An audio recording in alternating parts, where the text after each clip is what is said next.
हां सुरू. नमस्कार शेतकरी बांधवांनो. मी आज सोनेवाडी आणि या खेड्यात आलेलो आहे आणि खानगाव सोनेवाडी रस्त्यावर हा आंब्याचा प्लॉट आहे, विकसित केलेला आहे.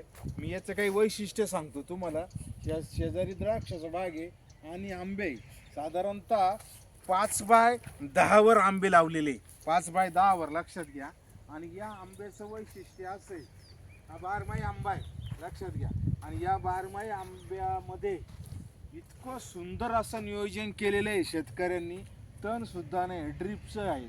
आणि हा आंब्याचा बाग आहे. साधारणतः अजून 5 ते 6 महिन्यात त्याला फळ लागेल, त्याला बहार लागेल आणि त्या बहारचा विकास होईल. आणि याचबरोबर शेतकऱ्यांनी काय केलं, आंबा तर लावलाच आहे पण त्रिकोणी आकारात मोहगणीची झाडं लावलेली, म्हणजे आंब्याचंही उत्पन्न होईल आणि मोहगणीचंही उत्पन्न होईल. साधारणतः चौकून जर विचार केला तर पलीकडं पेरूचा बाग आहे, इथं मोहगणी आणि आंबा आहे. तुम्हाला सांगतो, ही जी मोहगणी आहे, हे लाकूड आहे, हे साधारणतः 2 वर्षाचं लाकूड आहे.